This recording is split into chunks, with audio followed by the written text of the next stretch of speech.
सरयू नदी నుంచి రామ్కీపేడి, నాగేశ్వర్ టెంపుల్, వీణా చౌక్, హనుమాన్గిరి, కనక్ భవన్, దశరథ్ మహారాజ్ మహల్, శ్రీరామ్ మందిర్ టెంపుల్ దర్శనం ఇవన్నీ కూడా ఒకే వరుస క్రమంలో ఎలా దర్శించుకోవాలి, ఇంకా టెంపుల్కి రైల్వే స్టేషన్కి కూడా దగ్గరలో ఉండే ధర్మసత్రాలు, గెస్ట్ హౌస్ల గురించి 10 నుంచి 50 మంది వరకు గ్రూపులుగా వచ్చిన ఇబ్బంది లేకుండా డోర్మేటరీస్ ఎక్కడ దొరుకుతాయి, భోజనాలు, టిఫిన్లు, ట్రస్ట్ భోజనాలు, ఫ్రీ భోజనాలు, టెంపుల్ భోజనాలు, ఈ సమాచారం అంతా ఈ వీడియోలో మీకు తెలియజేస్తానండి. వీడియో ఎక్కడ స్కిప్ చేయకుండా చూడండి. నా వీడియో చూసిన తర్వాత మీకు భాష రాకపోయినా ఒక్కొక్కరైనా కూడా అయోధ్యకు వెళ్ళి హ్యాపీగా యాత్ర చేసుకొని వచ్చేస్తారండి. ఇది నా గ్యారంటీ.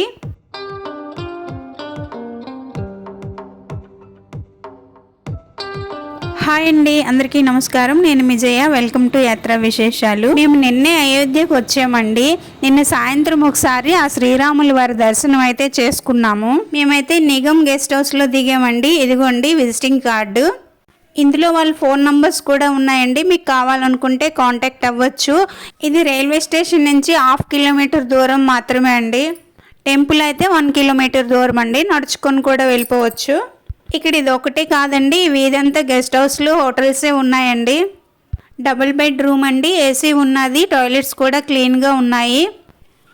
12 గంటలకు చెక్అవుట్ అండి. 1500 రెంటు. ఎండాకాలం కదా తీసేసుకున్నాము. ఇప్పుడు టైం 5 అయిందండి. ఉదయం 4 గంటలకే లెగిసిపోయి స్నానాలు చేసేసుకుని రెడీ అయిపోయాము. సరియు నది స్నానంకి వెళ్తాము. ఇప్పుడు అక్కడి నుంచి వరుస క్రమంలో అన్ని టెంపుల్స్ దర్శనాలు చేసుకొని వస్తామండి. నదీ స్నానానికి ఎప్పుడు వెళ్ళినా రూమ్లో కాలకృత్యాలు తీర్చుకొని స్నానం చేసుకొని వెళ్ళాలని పెద్దలు, పండితులు చెబుతారండి. నదికి వెళ్ళిందే స్నానానికి కదా, మళ్ళీ రూమ్లో స్నానం ఎందుకని మా వారు అడిగారండి. ఈ ప్రశ్నకి సమాధానం నా దగ్గర లేదు, మీకు తెలిస్తే చెప్పండి. మా రూమ్ దగ్గర ఆటో ఎక్కేసామండి. ఆటోకి మనిషికి 20 రూపాయలండి సరియు నది దగ్గరికి. ఇదిగోండి ఇక్కడ తెచ్చి దింపారు. ఇక్కడ నుంచి డౌన్లోకి నడుచుకొని వెళ్ళాలి. ఇప్పుడు తెల్లవారు 5:15 అయిందండి. లైట్లు చూడండి చెట్టుకి ఎలా సెట్ చేశారు. చూడ్డానికి పిచ్చిగూడులా కనిపిస్తున్నాయి. లోపల లైట్లు వెలుగుతున్నాయి కదా, భలే గమ్మత్తుగా ఉందని వీడియో తీసాను. అదిగోండి ఆ కనిపిస్తున్నదే సరియు నది అండి. చాలా నీట్ అండ్ క్లీన్గా ఉన్నది త్రోవ అంతా కూడా. ఇక్కడ ఏం రాసుందో చూద్దాము.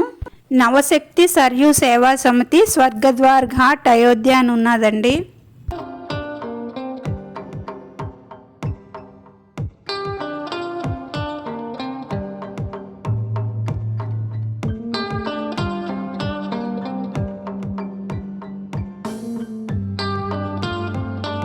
పురాణాల్లో ఈ నది అత్యంత పవిత్రమైనది, పుణ్యనదిగా వర్ణింపబడిందండి. సరియు నదిలో స్నానం చేస్తే పాపాలు నశించి మోక్షం ప్రాప్తిస్తుందని నమ్ముతారు. సాక్షాత్తు ఆ శ్రీరామచంద్రులు వారు స్నానం చేసి సంధ్యావందనం చేసిన ఈ సరియు నదిలో స్నానం చేయటము మన పూర్వజన్మ సుకృతంగా భావించాలి. ఒకసారి లక్ష్మణుడు అన్ని తీర్థాలను దర్శించుకోవాలి అనుకుంటాడట. అప్పుడు రాములు వారు సూర్యోదయానికి ముందు సరియు నదిలో స్నానం ఆచరించిన వారికి అన్ని తీర్థాలు దర్శించిన పుణ్యం దక్కుతుందని చెప్తారట. ఇక్కడ డ్రెస్ చేంజింగ్ రూమ్స్ కూడా ఉన్నాయండి. అక్కడికి వెళ్ళి నేను చీర మార్చుకొని వచ్చి ఇక్కడ పూజ చేసుకుంటున్నాను. ఇక్కడ నేను పూజకి సామాన్లు సిద్ధం చేసుకుంటుంటే వానరం చూడండి ఎలా వచ్చి కూర్చొని చూస్తుందో. ఆంజనేయ స్వామికి పూజ చేస్తుంటే నిజమైన ఆంజనేయ స్వామి వచ్చి కూర్చున్నాడు అంటున్నారండి ఇక్కడ వాళ్ళంతా. నది ఒడ్డునే శివలింగం ఉన్నది. పక్కనే చిన్న చిన్న బెంచీల మీద పాలు, పువ్వులు, ప్రసాదాలు అన్నీ అమ్ముతున్నారండి. నేనైతే ఒత్తులు తీసుకెళ్ళాను. ప్రమిదల కోసం వరిపిండి తీసుకెళ్ళి అక్కడే ఒత్తులు చేసి పెట్టుకున్నానండి. చక్కగా పాలు కొనుక్కొని అభిషేకం చేసి దీపారాధన చేసుకొని మనస్ఫూర్తిగా శివారాధన చేసుకొని దీపాలను నదిలో వదిలామండి.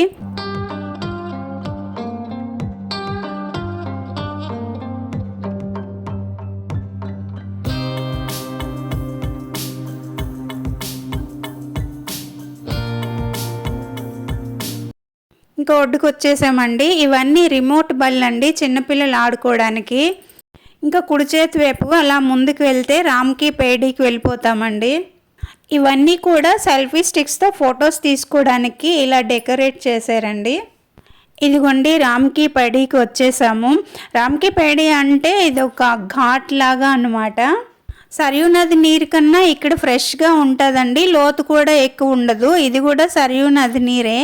త్రేతాయుగంలో రాముల వారు ఈ ఒడ్డంబడి నడుచుకుంటూ సరయూ నదికి స్నానానికి వెళ్ళేవారట. దీపావళికి కొన్ని లక్షల సంఖ్యలో దీపాలని ఈ ప్రదేశంలోనే వెలిగిస్తారండి. 2019 సంవత్సరంలో దీపావళికి 4,50,000 దీపాలను వెలిగించి రామ్కీ పేడిని అలంకరించారట. ఇదేనండి ఆ ప్రదేశము. ఇక్కడ ప్రతిరోజు సాయంత్రం చీకటి పడాక లేజర్ షో వేస్తారండి. చాలా బాగుంటుంది. మీరు ఎప్పుడైనా వస్తే తప్పకుండా వచ్చి చూడండి. ఇంకా అవతల పక్క నాగేశ్వర్ టెంపుల్ ఉన్నదండి. ఇక్కడ బ్రిడ్జ్ ఉన్నది. బ్రిడ్జ్ మీద నుంచి అవతలకు వెళ్ళాలి. అయోధ్యలోని అతి పురాతనమైన దేవాలయాల్లో ఈ నాగేశ్వర్ టెంపుల్ ఒకటని చెప్తారు. స్వామివారి పూజ అభిషేకానికి కావాల్సిన సామాగ్రి అంతా ఇక్కడ అమ్ముతున్నారు.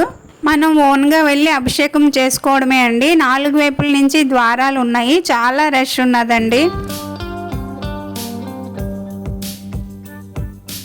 ఇక్కడ స్వామివారి పూజ అయిపోయిన తర్వాత అలా ముందుకు నడుచుకుంటూ వస్తే వీణా చౌక్ వస్తుందండి. దీన్ని లతా మంగేష్కర్ చౌక్ అని కూడా అంటారండి. లతా మంగేష్కర్ జ్ఞాపకార్థం ఈ చౌక్ నిర్మాణం జరిగింది. ఇక్కడ ఎక్కువ ఫోటో షూట్లు, సెల్ఫీలు దిగుతారండి. నైట్ టైం అయితే చాలా బాగుంటుందండి. విద్యుత్ దీపాలతో అలంకరణ చేసి చాలా అందంగా తీర్చిదిద్దుతారు ఇక్కడ.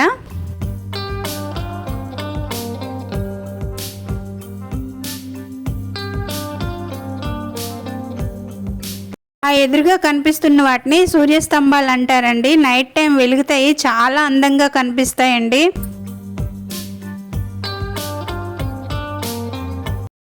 ఇక్కడ నుంచి హనుమాన్ గారి 1.5 కిలోమీటర్ల దూరం అండి. ఆటోలు, బస్సులు అన్నీ దొరికిపోతాయి. ఇక్కడ నుంచి హనుమాన్ గారి వరకు ఏసీ బస్సులు కూడా ఉన్నాయండి. ఒక మనిషికి 10 రూపాయల టికెట్ మాత్రమే. మేమైతే ఏసీ బస్సులోనే వచ్చాము. ఇదిగోండి హనుమాన్ గారి చౌక్ వచ్చేసాము. హనుమాన్ గారి అంటే ఆంజనేయ స్వామి ఉండే ప్రదేశం అండి. రావణాసురుడి సంహారం తర్వాత సీతారామ లక్ష్మణులతో పాటు ఆంజనేయ స్వామి కూడా అయోధ్య నగరం వచ్చారండి. అప్పుడు శ్రీరాములు వారు అయోధ్యకు దక్షిణ భాగమైన ఈ ప్రదేశంలో ఉండి అయోధ్యను కాపాడమని ఆంజనేయ స్వామికి చెప్పారట. ఇది అయోధ్యలో అత్యంత ముఖ్యమైన ఆలయం అండి. మనం తిరుపతి వెంకటేశ్వర స్వామి దర్శనానికి ముందు వరాహస్వామి దర్శనం ఎలాగైతే చేసుకుంటామో ఇక్కడ శ్రీరాములు వారిని దర్శించుకునే ముందు ఆంజనేయ స్వామిని దర్శించుకోవడము ఆనవాయితీ అండి. ఇక్కడ ఒక్క దగ్గరే స్వామివారికి ప్రసాదాలు, పూలమాలలు సమర్పించే అవకాశం ఉన్నదండి. ఈ త్రోవ అంతా కూడా 2 వైపులు లడ్డూ ప్రసాదాల షాపులు చాలా ఉన్నాయండి.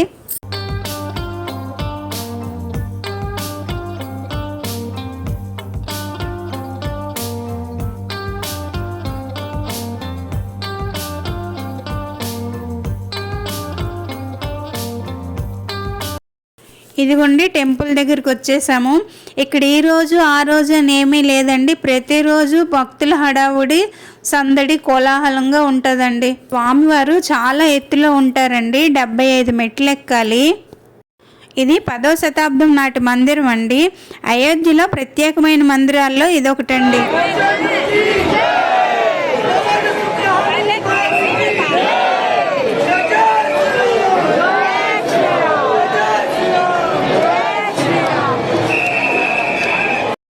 ఇదేనండి ఆంజనేయ స్వామి మూర్తి. దర్శించుకోండి.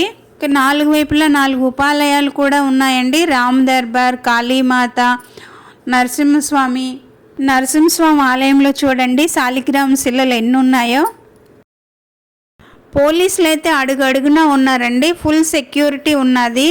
ఈ మధ్యకాలంలోనే పెహల్గాంలో హాద్సా జరిగింది కదా, అందువల్ల అనుకుంటాను. యూపీలో ఉన్నట్టు లేదండి, జమ్మూ కాశ్మీర్లో ఉన్నట్టుగా ఉన్నది. అంతమంది పోలీసులు ఉన్నారండి. ఇక్కడి నుంచి బయటకు వచ్చి కనక భవన్ వెళ్తున్నామండి.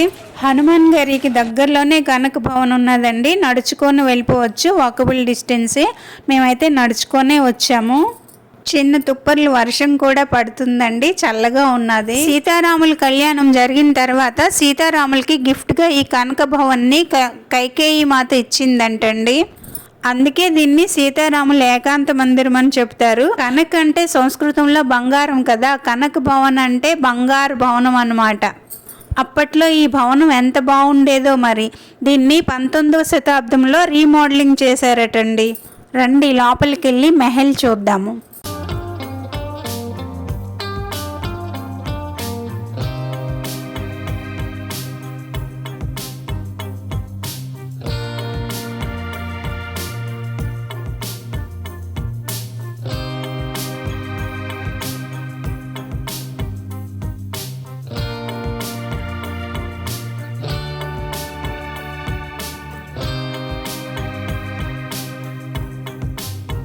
ఇంకా అక్కడి నుంచి దశరథ మహారాజ్ మహల్కి వచ్చామండి. ఇది కూడా వాకబుల్ డిస్టెన్సే, నడుచుకునే వచ్చాము. ఏదో వచ్చాం కదా తిరుగుతున్నామని అనుకోకండి, ఇవన్నీ చూడదగ్గ ప్రదేశాలేనండి. అసలు అయోధ్యలోని ప్రతి ప్రదేశము కూడా పవిత్రమైనదేనండి.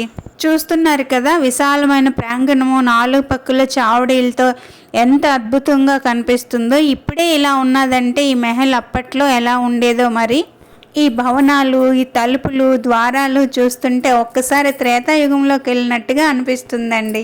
ఇంకా అక్కడి నుంచి మేము రాముల వారి దర్శనానికి వెళ్ళిపోతున్నామండి. ఈ టెంపుల్స్ అన్నీ దగ్గరలోనే ఉన్నాయండి, కాకపోతే పేర్లు గుర్తుపెట్టుకోవాలి. టెంపుల్ పేరు చెప్తే ఎవరైనా త్రావ చూపించేస్తారండి. రామ మందిరంకి వెళ్ళే త్రావలో ఉన్నాయండి. ఇవన్నీ చూడడానికి బాగున్నాయని వీడియో తీసి పెట్టాను. ప్రతి టెంపుల్ దగ్గర కూడా మీకు తినడానికి రకరకాల తినుబండారాలు, చాట్లు అవి దొరికిపోతాయండి. షాపింగ్ కూడా చేసుకోవచ్చు. ఇది చూడండి, ప్రాచీన లవకుశ భవన్ అంట. మేమైతే లోపలికి వెళ్ళలేదండి. అదిగుండా ఎదురుగా కనిపిస్తుంది కదా అమావా రామ్ మందిర్ అని. అక్కడ మందిర్ ట్రస్ట్ తరపున ఫ్రీగా భోజనం పెడతారండి. రామ్కి రసోయి అంటారు. ఇప్పుడు ఉదయం 9:30 అయ్యిందండి, అందుకని మేము వెళ్ళలేదు. ఇక్కడ పెద్ద బోర్డు చూసారా, బాలరూప్ రామ్ మందిర్ అని ఉన్నది. ఇక్కడ కనిపిస్తున్న ఈ చిన్ని బాలరాముడి విగ్రహాన్ని 2019 నవంబర్ 8వ తేదీని ప్రతిష్ఠించారండి. ఆ మరుసటి రోజునే రామజన్మభూమిలో మందిరం కట్టుకోమని కోర్టు నుంచి ఆర్డర్స్ వచ్చాయటండి. ఈ బాలరాముడు అంత మహిమ గలవాడనమాట. ఇంకెక్కడి నుంచి లోపల రామ మందిరంకి వెళ్ళిపోతున్నాము. టెంపుల్ కన్స్ట్రక్షన్ ఇంకా కంప్లీట్ అవ్వలేదండి, 50% వరకు పని ఉన్నది. బయట కూడా చాలా పనులు జరుగుతున్నాయండి, సిమెంట్ పనులు. ఈ రోడ్ దాటి అవతలికి వెళ్ళి లైన్ కట్టాలండి. ఇక్కడ నడవలేని వారికి వీల్ చైర్స్ కూడా ఉన్నాయి. చూడండి, చాలామంది వీల్ చైర్స్లో వెళ్తున్నారు కదా. ఇక్కడే కాదండి, ప్రతి మందిరం దగ్గర కూడా వీల్ చైర్స్ అవైలబుల్గా ఉన్నాయి. Mobiles, hand bags, electronic watches, చెప్పులు అన్నీ కూడా కౌంటర్లో సబ్మిట్ చేసి వెళ్ళాలండి. స్వామివారికి ఎలాంటి పూలదండలు కానీ ప్రసాదాలు కానీ తీసుకెళ్ళడానికి వీలు లేదండి. ఉట్టి చేతులతో లోపలికి వెళ్ళి మనస్ఫూర్తిగా స్వామివారిని దర్శించుకొని దండం పెట్టుకొని మనకు కలిగినంత హుండీలో వేసి వచ్చేయడమే. దర్శనం అయితే చాలా బాగా జరుగుతున్నదండి, తోపులాట్లు లేకుండా. చాలా దూరం నడవాలండి, చాలా పెద్ద ఏరియా ఉన్నది. మెయింటెనెన్స్ చాలా బాగా చేస్తున్నారండి. కాళ్ళు ఎక్కడ కాలకుండా మ్యాట్స్ వేశారు, పైన షెడ్స్ ఉన్నాయి.